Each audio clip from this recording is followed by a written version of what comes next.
Bienvenue dans Le Goût des Maîtres, le podcast de la clinique du droit des affaires. Découvrez des échanges authentiques et spontanés entre étudiants et maîtres en la matière. Bonjour. Bonjour. Bienvenue dans Le Goût des Maîtres, le podcast de la clinique du droit des affaires. Merci de m'accueillir. Nous avons la chance aujourd'hui de recevoir Maître Camille Aéry, avocat au barreau de Paris. Maître, je vais commencer avec la question traditionnelle de nos épisodes. Qui sont vos maîtres ? Alors, c'est une très belle question. Moi, je parlerai de maîtres et de complices, parce qu'en fait, je n'ai pas à proprement parler de maîtres au sein de ma profession. J'ai beaucoup d'admiration pour des tas de consoeurs et de confrères que j'ai pu rencontrer de tous âges, de toutes pratiques. Mais c'est vrai que les personnes qui ont marqué ma vie, ou qui m'ont peut-être permis de me construire, sont issues plutôt de l'univers artistique. Moi, ce sont les auteurs qui m'ont accompagné dans ma jeunesse et dans mon adolescence qui ont marqué ma vie. Mes prises de conscience sociales, politiques, philosophiques, esthétiques viennent de la littérature.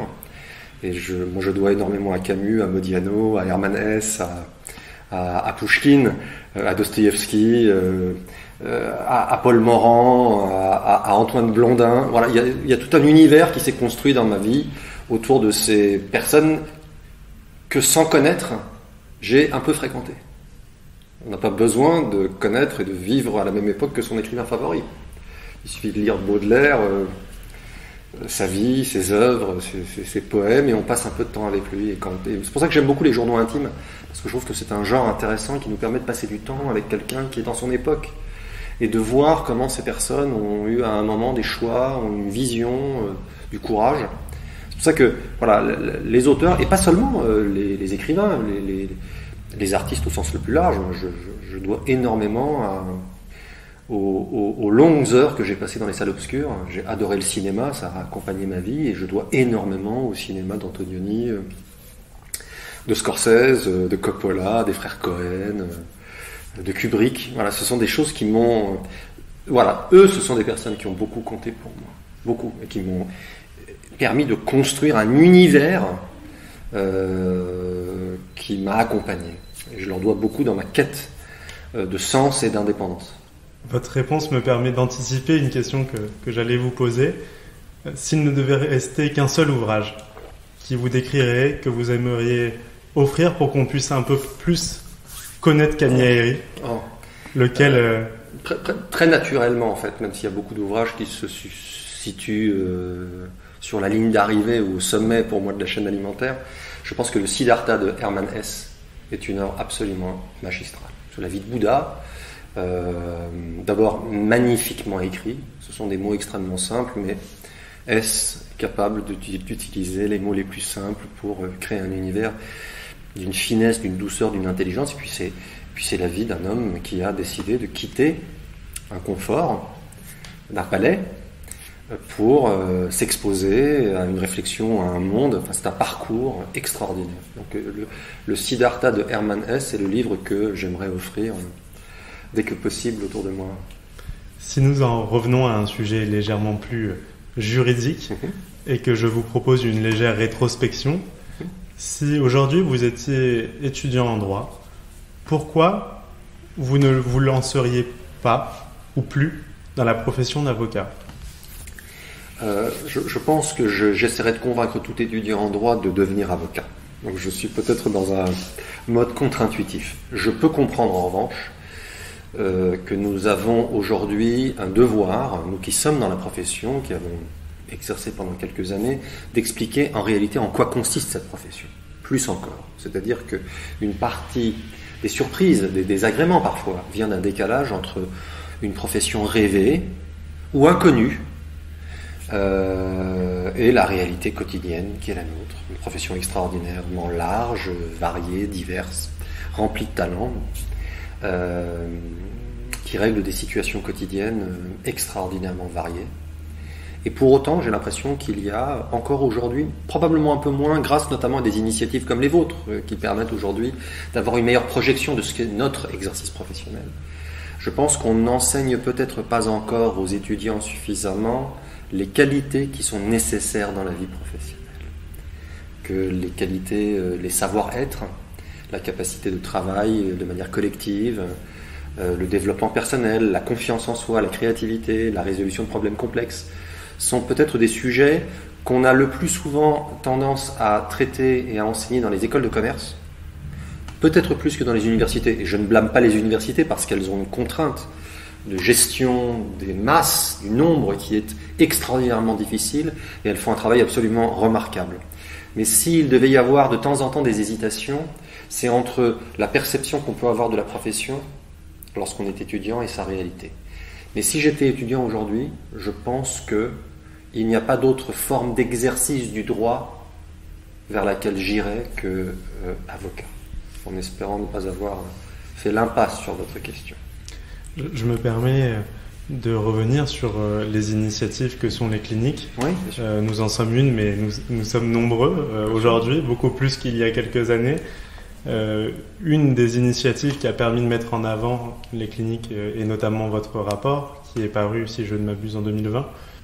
Pourquoi mettre l'accent sur ces initiatives étudiantes particulièrement?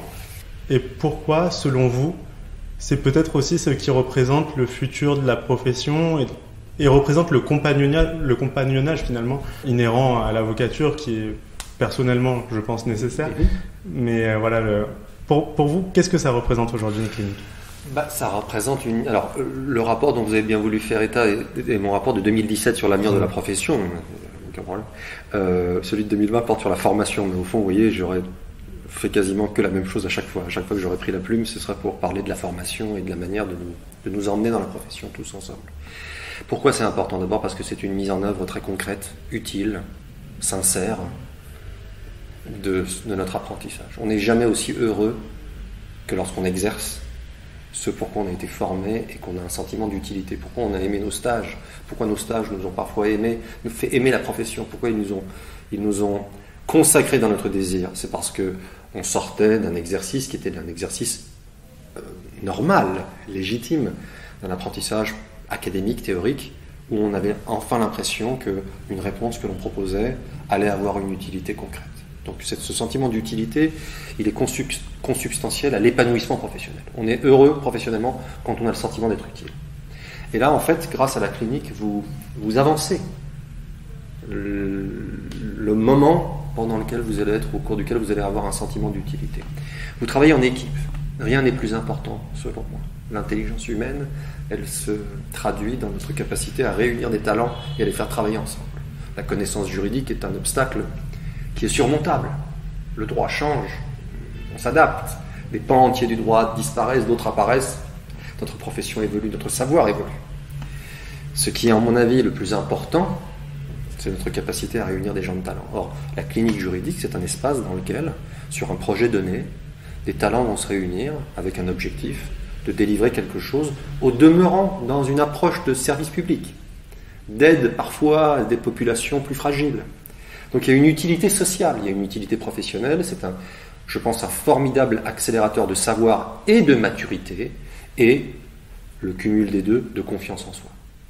Toute initiative qui ferait en sorte que des juristes et des avocats aient davantage confiance en eux me semble être utile. Égoïstement, pas seulement pour le bien qu'on va apporter aux usagers de cette clinique, mais pour soi-même. Je pense que nous avons une très grande inégalité les uns à l'égard des autres, à âge égal, c'est notre confiance en nous. Et pour moi, ces espaces où on peut fréquenter, apprendre, faire des erreurs, comprendre, s'améliorer, sont des espaces d'apprentissage qui ont une valeur incalculable. Et puis on rend service. Et j'ai toujours été très surpris de voir les réactions parfois négatives d'une partie de la profession, fort heureusement en plus grande minorité aujourd'hui. Et moi j'ai vu des gens siffler dans des assemblées l'évocation d'initiatives par certains barreaux de cliniques juridiques, parce qu'on considérait que c'était de voler le pain des avocats, etc. Or la vie n'est pas un jeu à somme nulle. Le fait qu'on travaille tous ensemble avec des étudiants, avec des avocats, va faire en sorte que le droit sera plus diffusé, mieux exprimé, mieux appréhendé, et voilà, et que la profession entière y gagnera. Donc, Je suis pour ces expériences, je suis pour ce maillage, pour ce compagnonnage. Moi, c'est un métier qu'on apprend par capillarité, par répétition. C'est comme ça qu'on l'apprend, ce métier. Et c'est tout le sens de la clinique. C'est tout le sens des cliniques juridiques. C'est un peu rétablir l'artisanat lié à la profession d'avocat, qui se transmet par la discussion, par l'échange. Ce sont des initiatives. Bien sûr, alors le mot artisanat est un mot magnifique parce que c'est le geste, c'est la transmission, c'est la tradition, c'est la recherche d'une forme de beauté aussi dans la manière de travailler au sens le plus noble du terme. Elle n'est pas incompatible avec la performance économique. Voilà, moi je pense que toutes les formes d'exercice sont nobles, mais l'apprentissage se fait, pour moi, d'abord dans la répétition. Et également, c'est absolument essentiel parce que je crois malheureusement que l'exercice individuel va être de plus en plus difficile. Je pense que nous avons aujourd'hui à cœur nous devrions développer un savoir-faire collectif, un savoir-être collectif, à 2, à 5, à 10. Il n'y a plus de territorialité dans l'exercice de la profession. On peut être un remarquable avocat spécialisé en droit maritime depuis Saint-Étienne. On peut être un très grand spécialiste du tissu économique d'Aix, mais habiter à Rennes, si on en a envie. Il y a la territorialité a disparu, ce qui va permettre de créer des foyers de talent, c'est notre capacité à aller chercher des savoir-faire un peu partout. Donc, cet exercice de la clinique est pour moi un extraordinaire apprentissage aussi du rassemblement des talents pour un projet déterminé. Et puis après, on crée une autre équipe pour un autre projet. Le project management est pour moi une des clés du succès des avocats des prochaines années. Merci beaucoup. Votre carrière en tant qu'avocat est une carrière remplie de très beaux dossiers, d'affaires retentissantes. Quelle est l'affaire que vous aimeriez partager avec nous aujourd'hui, celle qui vous a peut-être marqué, non pas par son caractère médiatique, mais parce qu'elle vous a touché humainement? Tous nos dossiers nous ont appris des choses. Dans la victoire, dans la défaite, tous nos dossiers. Je fais un peu une prétérition parce que tous les moments de notre vie professionnelle ont une importance. C'est difficile d'en sortir un, de le mettre dans un tube à essai en disant celui-ci. Il y a effectivement des dossiers qui sont marquants, souvent à cause de rencontres avec des clients. Ce sont les clients qui nous apprennent le plus. La beauté de cette profession réside dans le talent des gens que vous rencontrez, que ce soit des consoeurs, des confrères ou des clients. Vous apprenez avec eux. Il y a un dossier, quand j'étais secrétaire, qui m'avait profondément marqué parce qu'il témoignait en réalité parfois d'une incapacité de la machine judiciaire à comprendre véritablement le problème humain, en l'occurrence psychiatrique. C'était un dossier qui est suffisamment ancien désormais pour que je puisse en parler, même si je ne citerai évidemment pas de nom. Une jeune femme issue d'un pays de l'Union européenne vient en France pour consulter des médecins spécialisés parce que son enfant, qui est âgé de 2 ans, souffre d'un problème chronique. Et les médecins se perdent en conjecture sur les sources du mal de cet enfant. Cette jeune femme est une femme extrêmement pauvre, son quartier entier s'est mobilisé pour lui permettre un voyage en France pour rencontrer des médecins. Elle est venue avec son mari. Et c'est un ménage extrêmement pauvre. Et les médecins auscultent l'enfant. L'enfant n'a a priori rien et pourtant le mal de cet enfant revient régulièrement, etc. Et on ne comprend pas pourquoi. Jusqu'au jour où un des médecins décide de mettre discrètement je ne sais pas si c'était une caméra ou quelque chose qui permettait ou alors fait des prises de sang particulières à certains moments. Et en fait réalise que cette mère qui est diabétique injecte de l'insuline à son enfant qui n'est pas diabétique, au même moment où elle s'en injecte à elle-même. Et ça existe en psychiatrie, c'est une pathologie très célèbre, heureusement peu fréquente, qu'on appelle le syndrome de Munchausen par procuration. C'est-à-dire que vous avez une relation tellement fusionnelle avec votre enfant que vous décidez de le rendre malade inconsciemment. Difficile d'imaginer une mère décider de rendre son enfant malade. Mais cette mère, tous les jours, en même temps qu'elle se met de l'insuline, elle en met à son enfant qui forcément réagit mal, fièvre, vomissement, étourdissement. Et les médecins comprennent ça. Et donc tout le travail, j'avais été commis d'office, parce que cette femme a été arrêtée pour assassinat, pour tentative d'assassinat, parce qu'en réalité, En faisant ça, elle sait qu'elle peut tuer son enfant. Et donc j'ai accompagné cette femme qui ne parlait pas un mot de français dans une longue procédure criminelle en tant que commis d'office. J'étais secrétaire de la conférence à l'époque, je me souviens, à la fin des années 90. Et il a vraiment fallu batailler avec les juges, avec le parquet, pour essayer de faire comprendre qu'en réalité, une sanction strictement pénale était absolument inepte pour ce dossier. Et je ne sais pas si j'y suis parvenu, mais à ce moment-là, je crois que j'ai rarement eu le sentiment qu'il était aussi important d'avoir un avocat dans une procédure. Parce qu'il y avait des choses évidentes que personne ne voulait voir, qu'il y avait une solitude de cette personne mise en cause, une solitude dans tous les sens du terme. Elle n'était pas française, elle ne connaît pas notre pays, elle ne connaît pas notre culture, elle ne parle pas notre langue, elle ne sait même pas ce que c'est que le système judiciaire, elle est privée de son enfant, elle n'arrive même pas à réaliser le mal qu'elle a fait à son enfant. Donc j'étais dans une situation où la personne était la plus isolée possible, et j'étais probablement la seule personne à être capable de la guider. Son mari, évidemment, lui adressait plus la parole, en tout cas, sa famille a volé en éclats. Je ne sais pas ce qu'elle est devenue après, d'ailleurs. Donc, pardon, j'étais un peu long, mais cette affaire a été pour moi une espèce d'affaire un peu symbolique de ce qu'est notre rôle. De la manière dont il faut inlassablement essayer de convaincre en disant attendez, la réponse strictement pénale, strictement répressive n'a aucun sens. Nous ne réglerons rien. Le problème est beaucoup plus profond. Et voilà, cette affaire-là. Bon, après, il y en a eu plein d'autres, des affaires de droit pénal, financier, de droit civil, etc. Mais celle-là, je ne l'oublierai jamais.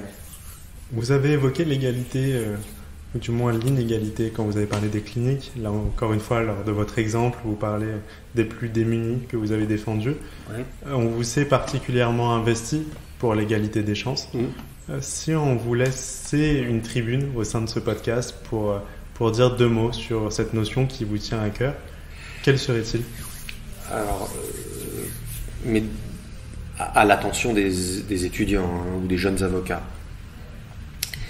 Alors, plusieurs choses, en essayant d'être ordonné. La première, c'est la confiance en soi. Que chacun essaye, dans la mesure du possible, même si la vie n'a peut-être pas toujours été facile, et que nous avons une grande inégalité à âge égal en matière de confiance, en matière de regard que nous portons sur notre propre parcours, croyance que nous avons dans notre propre succès. La première chose, c'est d'aller au-devant de toute forme d'expérience qui va augmenter votre confiance en vous. Débrouillez-vous, lisez, apprenez quelque chose, fixez-vous des objectifs, mais je sais que c'est pas facile. Essayez de développer sa confiance. Fréquentez des gens bienveillants, fréquentez des espaces dans lesquels on va prendre confiance en soi. Et avoir confiance dans sa propre destinée. C'est-à-dire que c'est une profession qu'on va exercer 40 ou 50 ans.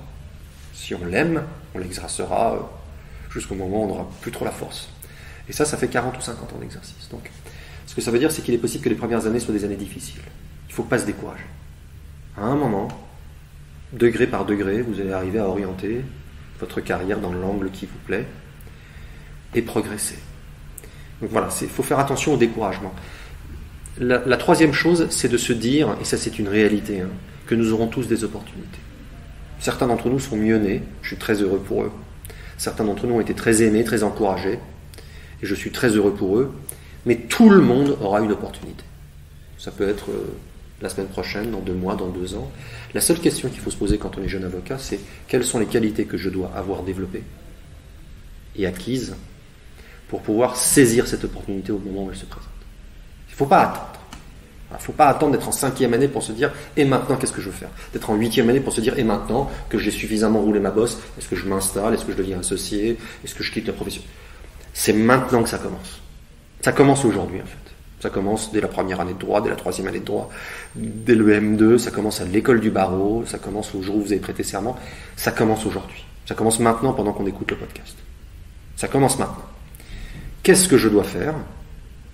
Quelle est la vision que je veux avoir? Quelles sont les qualités qui me manquent? Qu'est-ce que je dois acquérir comme qualité pour pouvoir saisir les opportunités? Et aller au-devant de ces qualités. Et peu importe si les barreaux, si les écoles ne les mettent pas à votre disposition. Elles ne sont pas infaillibles. Elles progressent à leur rythme. Et il ne faut pas les blâmer. Il n'y a pas de trajectoire idéale. Il n'y a pas d'enseignement idéal. Ça n'existe pas. Mais on peut soi-même aller chercher un bouquin, acheter... je sais pas, moi, prendre des cours de conversation anglaise, ça coûte 20 €. Enfin, c'est de l'argent. Mais si on a envie d'apprendre une langue, à l'oral. En un an, à coût de 20 € par-ci par-là, sur Zoom, on peut apprendre une langue. On peut lire un bouquin de développement personnel, et puis s'il n'est pas bien, s'il est médiocre, on le pose, on en prend un autre. On va passer une demi-heure dans une bibliothèque, et puis on regarde. Ce que je veux dire par là, c'est que faut avoir confiance en soi, il faut chercher à développer son indépendance, sa portabilité, et il faut avoir une vision de ce qu'on veut être. Il faut se fixer des objectifs, et se fixer les moyens tactiques d'atteindre ces objectifs. Et ça passe par l'apprentissage.